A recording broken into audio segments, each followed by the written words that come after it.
on Sky News Australia. This is the Rita Panahi Show. Welcome to the Rita Panahi Show. Coming up tonight, we cover everything from the federal government's latest attack against red meat to the Woolworths CEO's latest embarrassing stuff-up, to the Truckers for Trump phenomenon in the US. Army Horowitz will tell us about the silencing of a leading black professor whose research challenged the race-baiting BLM narrative. Ralph Schoellhammer will join me to discuss how Javier Milei's anti-socialist agenda could reshape not just Argentina, but Latin America. Nick Cater and Stephanie Bastian will also be with me, and we will do plenty of lefties losing it. And we will have a quick look at why Taylor Swift may be rethinking this dude. When I took and I toasted you, only we do what I never. Oh, good Lord. Let's jump right into it with Nick Cater, Menzies Research Centre Senior Fellow and columnist with The Australian. Nick, let's start with the Woolworths CEO. He's making headlines again. This time it's not for bashing Australia Day. This time he stormed out of an interview with the ABC after the interviewer declined to edit the interview to remove comments that Brad Banducci regretted making on camera. Let's have a look at this extraordinary vision. You're walking out, really? No. Can we just talk to Brad for a second? Sorry, I can't accept that. I mean, Rod Sims, the former head of the ACCC, says that we have one of the most concentrated supermarkets in the world. Is he lying? It's not true. His words are that Retired, we have... by the way. I don't think you would impugn his integrity and his understanding of competition law. I'm just saying the world has got much more competitive since the terrific initiatives that were put in place back in whatever it was, 2008-9. He retired 18 months ago. He's not... Okay, can we take that out? Is that okay? Sorry, let's just keep going. So we're going to... Sorry, what are you unhappy with? I shouldn't have said that about Rod about it being retired. Well, you did say it, yeah, and... I mean, he is retired, but I shouldn't have said that, Angus. Are we going to leave it in there if we are? Well, I mean, we're on the record. Okay. You said it. I mean, you know... This is a guy making over $7 million a year. Let's just have a quick look at how this interaction ended. Yeah, no, I think I'm done, guys. I do this with good intent. I don't do this with bad intent. No. You're walking out, really? No. Can we just talk to Brad for a second? Let me just... Can we just have a minute? Let's pause. We'll be finished in a sec. Nick, he then went off to speak to his no doubt well-remunerated PR and communications team before sitting down and completing the interview, which was all about supermarket price gouging. Just another inept performance from this CEO who is on plenty of coin. Yeah, look, and he should have been prepared for that question about a concentrated market. Woolworths has got 38% of the market, Rita, so he's got to have a response to that. Mm-hmm. And I hadn't noticed quite how many Woolworths there were around the place until I decided not to use them anymore after that furore about them not carrying Australia Day merchandise. I haven't been in one since, but I tell you what, every time you would go out and buy something, you come across a Woolworths and you have to really look to find something else. So I think this is a real issue. Woolworths should have an answer for that. And certainly I think the ACCC should be watching this very carefully. The market's less concentrated than it was with people like Aldi coming in, but it's not a good thing if we don't have competition. It's bad for the consumer and bad for the farmers. Absolutely. Now, you had a fantastic piece in the Oz on Chris Bowen and Anthony Albanese's unaffordable green dream being blacked out by reality. You ask why the Prime Minister's price gouging czar isn't asking energy companies why they were cashing in on the misery of Victorians last Tuesday as much of Melbourne was plunged into darkness. It is curious, isn't it, that this sector seems to have, well, its own rule book. Yeah, well, the prices go through the roof whenever there's a shortage of electricity. And it's understandable that it should do that because that attracts new people in with more supply. because it means that there is some chance for the companies to game this by not producing electricity when they might be able to run it down and then to put it in when it runs high. But at the end of the day, this market needs fixing because it's the consumers that pay in the end. And we just can't have a system where in the middle of the day, the wholesale price is negative sometimes. And at the end of the day, it can go up well over $1,000 a megawatt hour. It's a very messy system, and it's been made much, much worse by the introduction of so much renewable energy. And it's squeezing out the base load, of course, which is the coal, which is the stuff we actually need to keep the lights on. It's getting worse month by month, and Bowen's policy is driving it really downhill. And consumers just have no idea how it all works. It is just so complicated. It's almost designed for the consumer not to understand precisely what's happening. You also wrote about the collapse of the steel towers on Victoria's main transmission line. You said that was irrefutable evidence our current transmission network needs upgrading. You're arguing that before we spend all this money building another 10,000 kilometres of transmission lines, perhaps we should be maintaining the existing lines. That's not a very popular argument at the moment. Well, you could just see 6 towers came down. They kind of buckled in the wind. They're clearly not up to the job. I think they've been there for some decades, but they need strengthening because that's Victoria's main transmission line we're talking about. And if that goes down as it did, a lot of people and a lot of businesses are inconvenienced. So the idea we stick another 10,000 kilometres up, just keep building it. No, let's get those ones firmed up first. And if they're going to build new ones, and I don't think they really have to if they had a sensible energy policy, but if they want to, then what about putting them underground, out of the way, where the farmers, as the farmers and the people in those communities want them to? They're not going to get blown down in the wind that way. And it may be a little bit more expensive initially, but if you want these things to last, it probably could be cheaper in the end. I'd like to see that being one of the lessons that came out of last week's collapse of half the Victorian electricity grid. And it won't be soiling the countryside either. I mean, you just see beautiful vistas ruined by these transmission lines, and it's only going to get worse. The federal government has released its official diet advice, which now also has a focus on the impact of certain foods on climate change. So climate change is now coming into dietary advice. Farmers are not happy, Nick. They say this is driven by an ideological agenda against red meat. They're going to tell us to eat the bugs soon, aren't they, Nick? That's the next step after this. Yeah, I won't be eating them, but I think they'll be telling us to.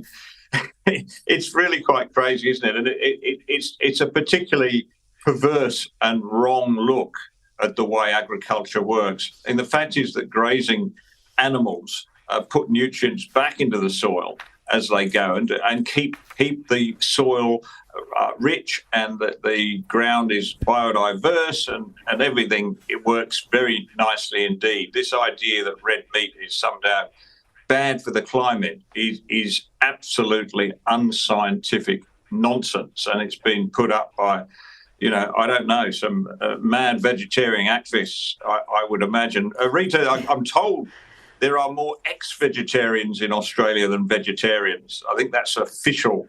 So that tells you something about it. Well, yeah, we might look into that one. Now, the Australian reports that the red meat producers are concerned that this move by the National Health and Medical Research Council to incorporate environmental sustainability into Australian dietary guidelines is based on misinformation and incomplete data about the industry's effects on the environment. So I'm sure we're going to hear a bit more about this in the coming days. Now to more silliness, woke silliness, this time from the Queensland government. They love renaming things. They've renamed Fraser Island, much to the disgust of tourism operators there who had spent so much money and resources trying to get that name recognition and promoting that name over the years. that name recognition is gone. Now there is a push to rename Magnetic Island's iconic national park. They want to put an Indigenous name there. The move has been slammed by residents, Nick. They are not happy about this development at all. No, it's quite crazy, isn't it? That this is it's become a real sort of symbolic thing that they have to do. They'll be renaming Ayers Rock next, I'm sure. It's just, but very funny. The ABC, I'm sure, call it by this new name already. What is it, Unanan or something? Because you listen to the ABC and they're calling Hobart by its Aboriginal name and Sydney by its Aboriginal name. It really is to deny our history and just to, I think, just needlessly confuse people. And as you say, I mean, it will be very hard for the tourist industry. And Magnetic Island, I mean, that's a great name, isn't it? I mean, magnetic, you never forget that one. I think that they've got to really take stock and just say, come on, let's just be sensible about this. Let's not keep changing names and confusing everybody. Well, Magnetic Island resident and writer Mary Vernon, she's warned of a massive backlash from the locals. She told the Cairns Post, a lot of people are concerned about it because it's just a meaningless gesture. Yeah, it really is.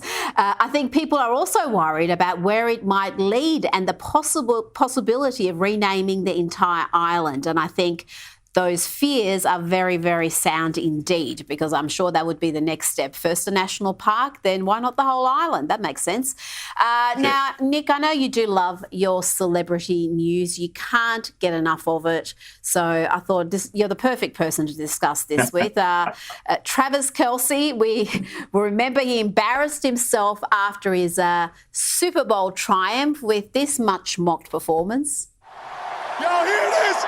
We've been fighting for all right all day. How about a little Viva Las Vegas? Viva Las Vegas! Viva! Viva Las Vegas! And he has repeated those shenanigans again, only this time it's arguably even more cringeworthy. Follow my roots. I sold up in booze and ruined the Niners affair. The last one to know. We were the last one to show. We were the last ones they thought they'd see there. That's enough. That's enough, please. It goes on for some time. Nick, his girlfriend, Taylor Swift superstar, is in the country now. Surely she's having second thoughts after seeing this. Maybe that's why she's overseas so much, Rita, because she's used to this. Look, I mean, it's simple, isn't it? He should leave the singing to her, as she's probably quite happy to leave the football to him. But, do what you're good at, really. But I wonder whether he looks back at the recording of that and thinks, oh, didn't I look fantastic? I bet he does. People who are that brazen and that make that much of an idiot of themselves, they're usually completely oblivious to the fact that they have. He probably thinks that he's horrific, God's gift to singing. Nick Cater, thank you so much for your time this evening. Thanks, Rita.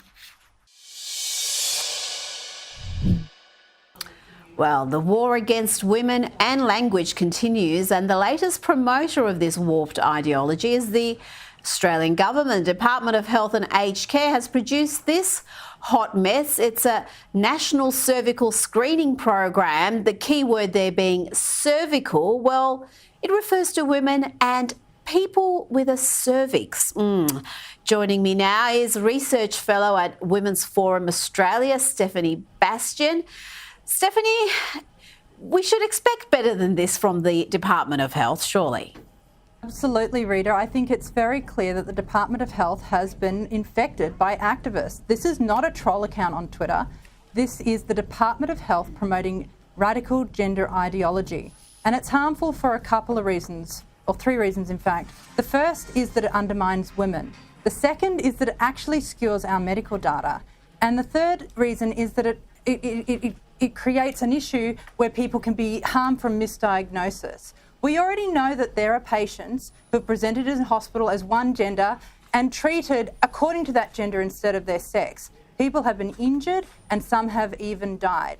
At the end of the day, this ideology is anti-woman, it's anti-family, it's anti-free speech, and it's anti-science. It seems the Australian Labor Party has been hijacked with it, and the Liberal government is not much better. Well, yeah, the Liberal opposition is not much better, and they weren't that great when they were in power either. But it wasn't long ago when Anthony Albanese, during the election campaign, was asked the question, what is a woman? And he was very clear in his answer. What is a woman, Prime Minister? An adult female. How difficult was that to answer? Not too hard. He was very clear there, Stephanie, about what is a woman, but then we see him in office and the Albanese administration seems to be going down this road of doing whatever the trans activists want them to do. And this assault against language isn't an accident. It's very much a part of cultural Marxism and why we mustn't cede linguistic territory to radicals because, Stephanie, language matters. Oh, it absolutely does, Rita. But this particular, the harms from this particular language is causing harm to children. It is really changing the construct of our society, and it's sending women backwards. It's more than just language. It's an ideology that's being implemented in everywhere, in the legal system, in the healthcare system, and the harms are enormous. Well, let's have an example of that. In the UK, we've got health authorities, again, appear to be dazed or confused or corrupted by this ideology. They're claiming that drug-induced excretions from a biological man identifying as a woman, well, they're saying that's as good for babies as breast milk. Tell me a little bit about this crazy story, Stephanie. This is actually very disturbing, Rita, because the scientific study they're basing this on actually used a biological woman who had been taking hormones to present as a male, who was then trying to induce lactation because the drugs had limited her milk supply. One example with a biological woman, and they're now saying that men can do it too. It is absolutely insane, and even more concerning is that this is supported in Australia. I was reading the Australian Breastfeeding Association handbook last night on induced lactation, and they support men lactating, even though the scientific data is not there to support it. Now, let's have a look at this footage. A biological male playing against a team of women. It's a women's competition. And when you look at this footage, you can see why it's not surprising that several of the women were injured.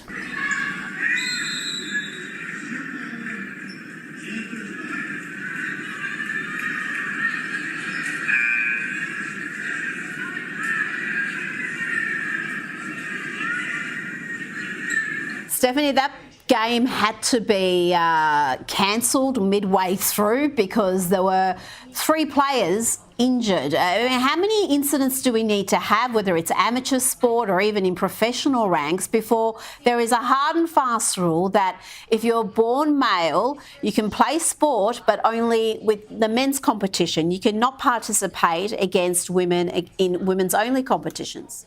Absolutely, Rita, that is a great question. How many injuries do we need before we bring it back to biological sex? We know there are differences between men and women, boys and girls. We know that when men go through male puberty, they have greater lung capacity, increased muscle mass, they are stronger, they are higher, they are faster. And so it's no wonder when these men decide to put on a dress and identify into a women's sporting team that injuries occurred. It is happening time and time again, and we need national guidelines. We need Claire Chandler's Save Women's Sport bill now. Absolutely, and we have seen in sports where injuries aren't a concern, just the unfairness of it, because you have often very mediocre athletes, mediocre in the men's competition, and they identify as women going to the women's competition, and suddenly they're dominating because men are stronger, faster, and that is just a biological reality. That's why we've got men's and women's competitions. That's why we don't all compete together. I mean, this stuff is simple. It shouldn't need any sort of discussion or explanation, but here we are, Stephanie Bastian, thank you so much for your time this evening. Coming up, the banking system is being weaponised to attack and punish Conservatives. Ralph Schoellhammer will tell us more about that next. Plus a big edition of Lefties Losing It. You don't want to miss that.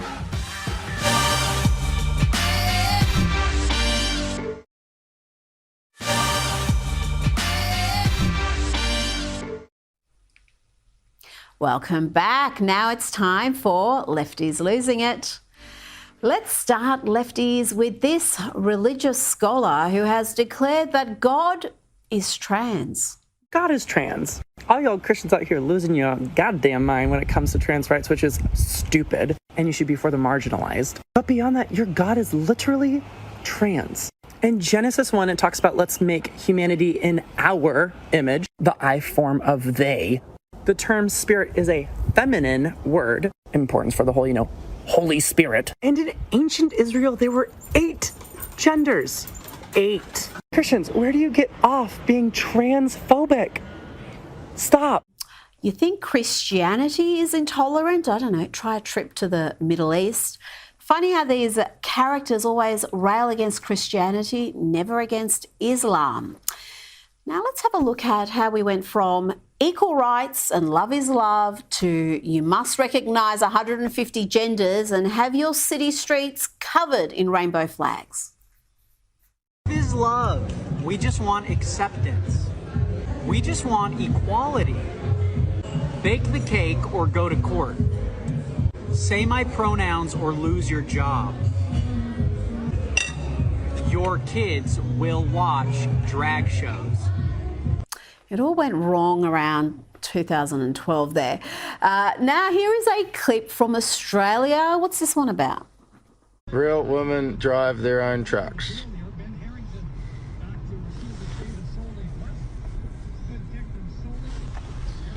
Make sense?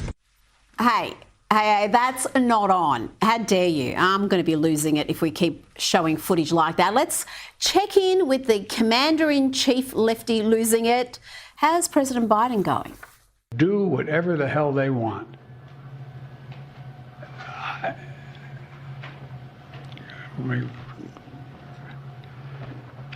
I guess I should clear my mind here a little bit and not say what I'm really thinking. Yeah, no cognitive decline detected there at all. Sharp as a tack. Now, I'll tell you one woman who is not afraid of being mocked and booed by Bill Maher's left-leaning audience, and that's Ann Coulter. She keeps going back for more and more, and she had this to say about the Kansas City Super Bowl parade mass shooting. I mean, we don't know who did this shooting, by the way, the Super Bowl shooting. We have some idea. What? If it were a white man shooting, we'd know. Well, we don't know, but they haven't. That's how we know it's not a white man. I can tell you that much. But you think they're repressing that reporting? They wouldn't tell us about the transgender woman that shot up the Christian school for what, like a year? San Bernardino out here. Remember the crazy terrorist Muslims? That's when I first noticed. They're not telling us who it is. It's not a white male. The longer they go without telling you, it's not a white male. Okay, well, for this one, for right now, as of Friday night, February 16th. We know. We don't officially know. Okay, you have special powers. And yes, perhaps she does have special powers, or I don't know, she's just observant.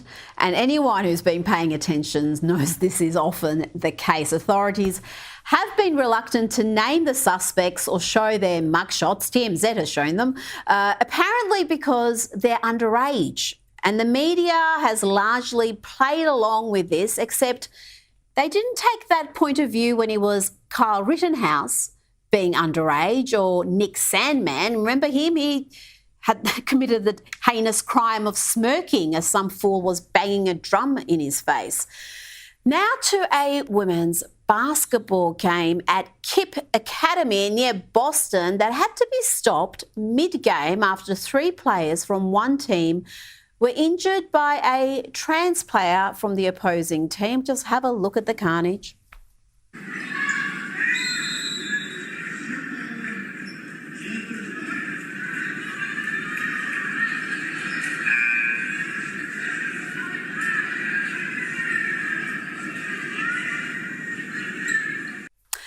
we do love a celebrity lefty losing it, and poor Madonna lost it on stage thanks to a clumsy backup dancer.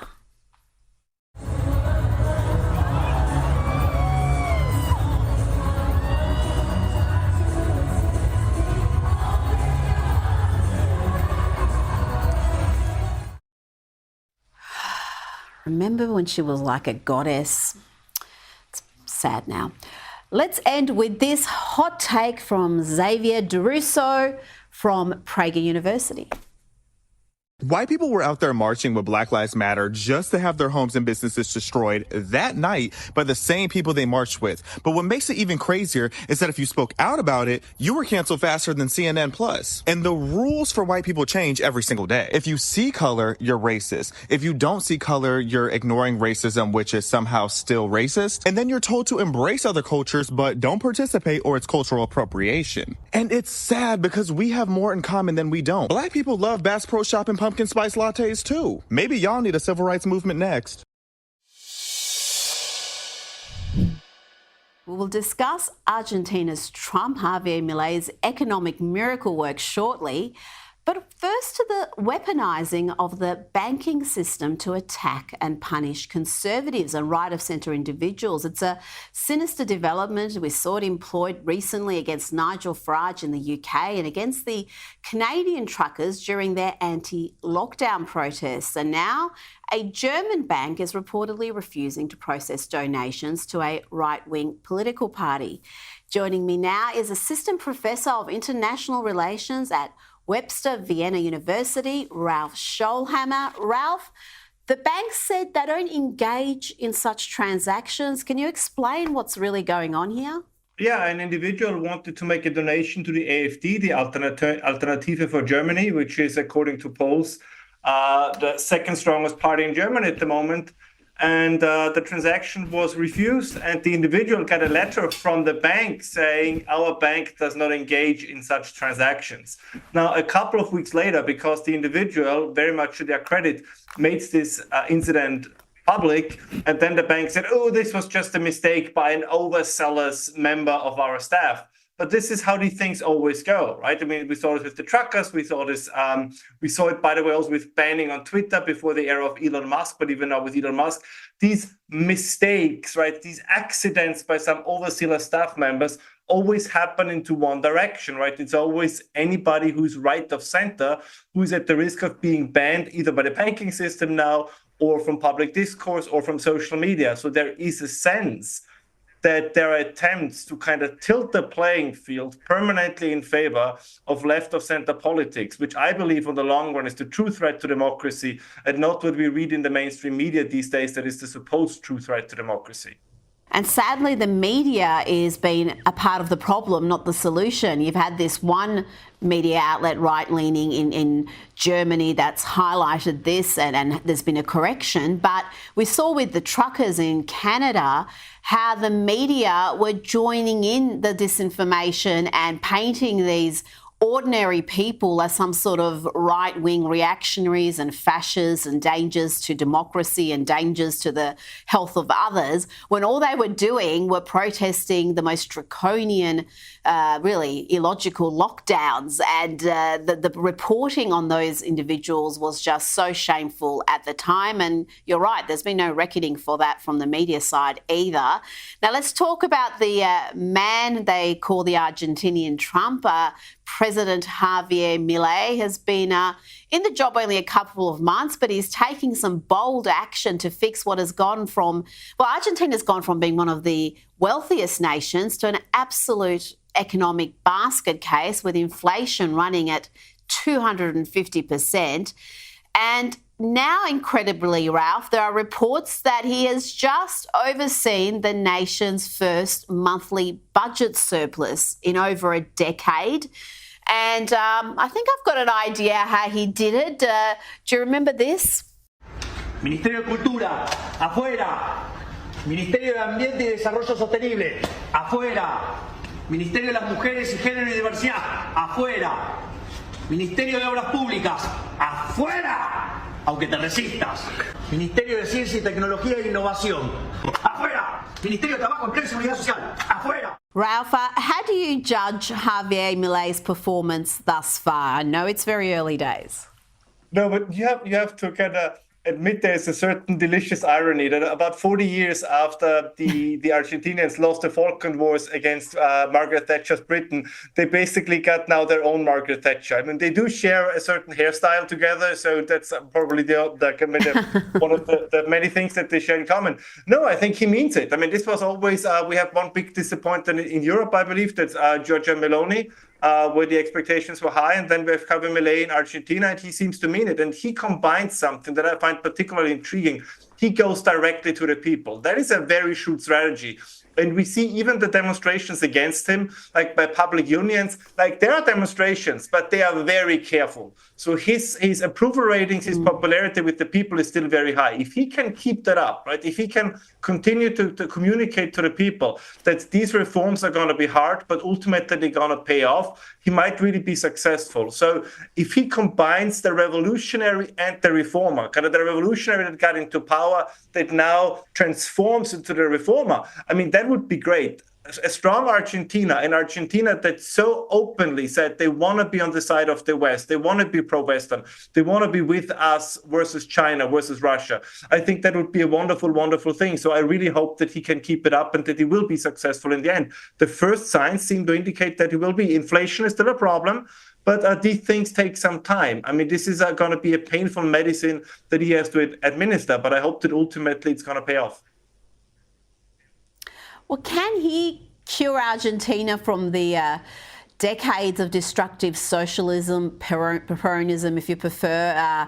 And will that be perhaps a trend that could sweep through South America? Because you look at other countries there which were previously wealthy, they sit on massive amounts of oil, they should be wealthy, and yet their citizens are living in poverty. Yeah, Latin America, unfortunately, tends to kind of swing back and forth between extremes. Look at Brazil, right? You have Bolsonaro, and then you have Luis Ignacio da Silva. You had similar developments in Chile. Now you have Argentina.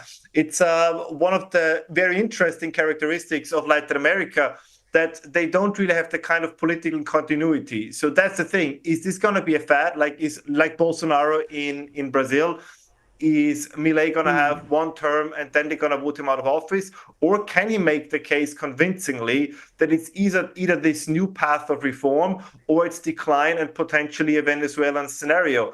As I said, the voters in Latin America are tricky. They change their minds very quickly, very often. But maybe he can do something differently than those who came before him. And I'd like to just quickly talk about the US, where former President Donald Trump has been ordered to pay $355 million in a frankly absurd fraud case in New York, a clear political hit job. It's going to be appealed. But in the meanwhile, we've got a group of truckers now threatening to boycott New York, refusing to deliver in that city, which would have a huge impact if this protest gets off the ground. Let's hear from one of these truckers. You're in New York, you better get up out of there. Yeah, I think groceries are high now.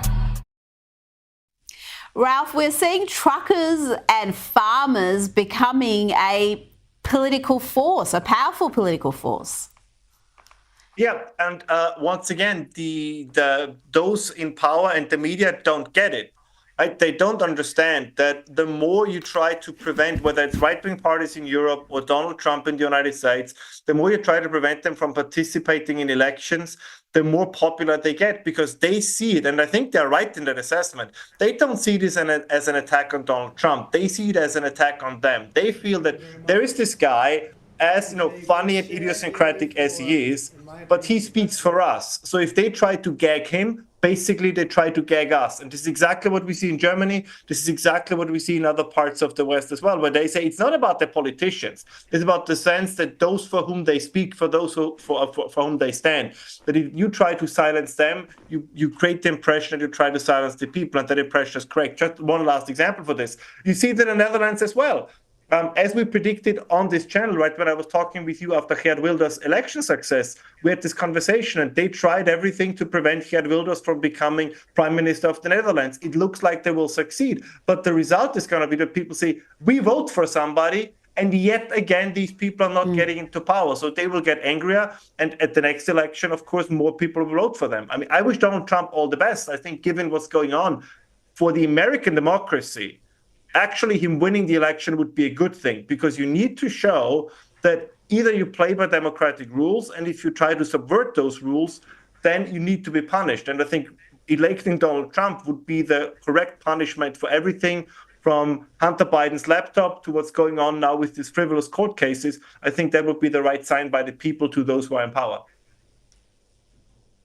Ralph Schoellhammer, thank you so much for your time this evening. Coming up, even more evidence of the Biden family's dodgy dealings and how the academic world tried to smear and silence a Harvard professor whose research debunked their lies. Army Horowitz joins us to discuss.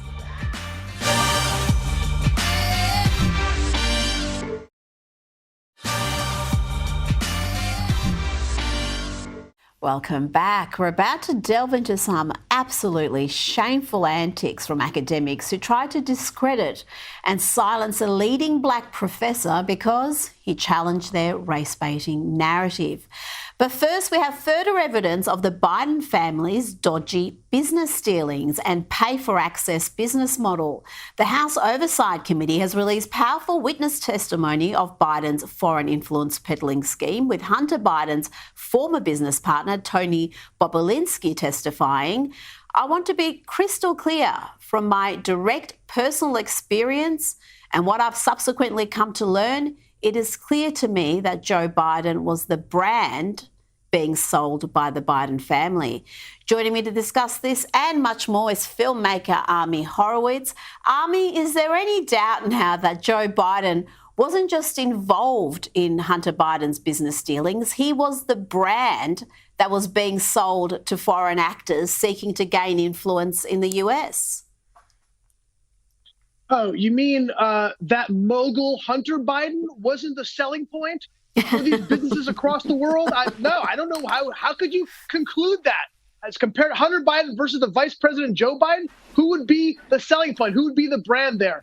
No, look, obviously there's no question that Joe Biden was in fact the point of reference, the reason why anyone got involved with Hunter Biden or Hunter Biden businesses. That's obvious. The bigger question becomes, first of all, the timeline, right? Did it begin while he was vice president? And there's some evidence for that with Tony Bobulinski, or did it happen afterwards? And the truth is, look, a lot of this is really on Joe Biden himself, not because he was involved or not involved, but because he could have diffused much of this if he was open and honest from the beginning and said, look, he said from the beginning, I was not involved in any way, shape, or form with his business. And then as evidence came out, the language changed. As more evidence came out, the language changed further, which indicates maybe he was hiding something. Maybe this did begin while he was vice president as opposed to after he was vice president. Maybe it lends credence to what happened with Burisma. The problem is we don't know. I think one of the great, like, if you look at the comparison between how the Democrats and the media have gone after two different stories, the Joe Biden story and the Russia hoax story about the president's involvement in Russia. You then to see and uncover the difference between how they're handling the two things. When it came to Russia, the media took almost everything, no matter how fantastical, no matter how unbelievable, as fact. They didn't spend time questioning it. They didn't spend time saying, well, this doesn't make some sense, or let's find out where the underlying evidence came from before we start announcing it as fact. This is what led directly to the first impeachment, right? That the Democrats obviously went after the president with, frankly, less evidence, with vigor, and the media, carrying their water, did the same. But when it comes to this issue, the testimony of Bobulinski isn't even the top 50 news items on CNN.com. In some cases, they don't cover it at all. So the question becomes how the two are handling the two different cases, and it becomes clear the bias that's involved. Oh, absolutely. And I guess so many in the media have egg on their faces because when these stories first began being reported, when that laptop was discovered by the New York Post, much of the media joined in the disinformation campaign to say this was some sort of a Russian plot or the laptop wasn't real. And even Joe Biden at some point made that claim, knowing full well that it was real and that everything that came from that laptop was legitimate. It was Hunter Biden's material. It was not something that had been planted there by some Russian agent. It really is astonishing. But there are elements of the media who are starting to belatedly take an interest in the Biden family, including Joe's brother, Jim. He's facing some media scrutiny. Politico is reporting that Jim's played a major role in a company called Americo, which is the US government has accused now of massive Medicare fraud. Tell us a little bit about this, Army, and it's, again, interesting that it's being reported at all, given the media's reluctance to cover these stories. Yeah, first of all, going back to what we were talking about before, he said the media having egg on their faces. That would only be the case if they were self-reflective at all, which they are not. So I don't think they look at themselves and say, oh, God, we screwed that up, unfortunately. Look, Jim Biden, I don't know, for some reason, it seems like a lot of presidents have very embarrassing brothers. I don't know why that is, but Jim Biden is another in a long list of embarrassments to the family. Well, that would be the case if Joe Biden wasn't as big an embarrassment himself to the family. But Jim Biden, this is a bigger issue because we're talking about actual Medicare fraud, right? We're not talking about being unethical. This is really becoming more clearly illegal. I think that's a significant difference. That's much, much harder to ignore, particularly if you have any scruples at all in the media. But yeah, look, I think this is another example of the Biden family corruption across the board. Hunter and his son, and possibly even the president himself. It's just another one of those issues that you have to scratch your head and say, why isn't this being covered in a larger way, at least to figure out what's going on? Okay, I'm not looking for the media to come out and just condemn the Biden family straightly. I want to at least see them say, hey, let's ask the right questions. And I don't know, let's be hopeful, Rita. Let's hope that this is the first in a series of the media saying, we got to take this seriously. Let's take the high road on this. Let's hope so. Now, we all remember the BLM riots, the destruction and violence across cities in the US. There were murders, assaults, arson, widespread looting, all in response to the supposed systematic racism of the police force and the notion that just scores of unarmed black men were being killed by police. Well, at the time, I remember quoting data from a leading Harvard professor disputing this entirely flawed notion. And in recent days, we've learned what that Harvard professor, Roland Fryer, faced for publishing his inconvenient facts, inconvenient to the race baiters. We didn't find any racial bias in police shootings.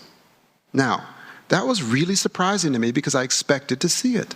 The little known fact is I had 8 full-time RAs that it took to do this over nearly a year. When I found this surprising result, I hired 8 fresh ones and redid it to make sure.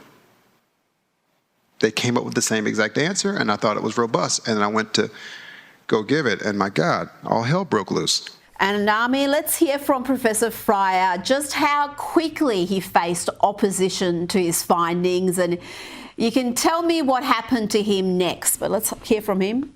It was a 104-page, dense academic economics paper with a 150-page appendix, okay?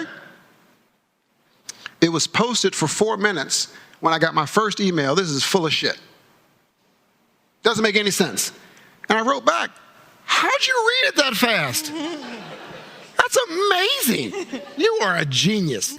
Army, tell me what Claudine Gay, we remember her, tried to do to this man and other academics as well, and why they're so scared of his indisputable findings. Well, this is one of the few times I say thank God for tenure because, they would do whatever they can to get rid of him. No, he's become a pariah in the academic community. He's not even like a Republican. This is not a right-wing individual. That's what's crazy about this. He's just a truth teller. Look, you were showing before scenes. I recognize those scenes because I was there. I was at the Portland riots. I watched the BLM rioters attack a federal building, a federal courthouse. I went to many of the, if not most of the BLM riots across the country that year. And I also did my own studies. I actually also I went over the 3 years prior to BLM, going through all the different examples of a police officer shooting an unarmed Black person. And the numbers are astonishing, okay, and clear. To say there's no racial bias is putting it, frankly, lightly, because actually, when we say any bias at all, you might see it against white people because actually far more white people are killed or unarmed by the police than Black people. And if you adjust that number for actual interaction with the police, the number is actually even higher than that. Look, it is gross. And by the way, just to put a finer, underline that. When I did look at those numbers, but how many unarmed Black people were killed, you would say, well, even one is too many. First of all, more than half of them were killed by Black officers. That takes the racial bias out altogether. And if you continue to break down each individual circumstance, you start seeing that it's not that a white officer is executing a Black person, but there's some kind of tragic mistake that went down, or the Black person actually attacked the officer. He may have been unarmed, but he attacked. There are a lot of these circumstances that lead you to understand why a shooting may have taken place within context, right? But of course, when the media is looking to talk about this, it is done without any context whatsoever. They want to go to it's narrative uber alles, right, Rita? Narrative over everything. That's and by the way, I want to be clear. This happens with the right and the left. I don't like when people on the right have a narrative and simply won't get off of it, even if proof is shown that they are incorrect. Now, I would argue it happens more on the left and the right, but nonetheless, we have to be intellectually honest here. And the reality is, look, does racism exist in our country and around the world? Of course it does. Does racism exist in the police departments of our country? Of course it does.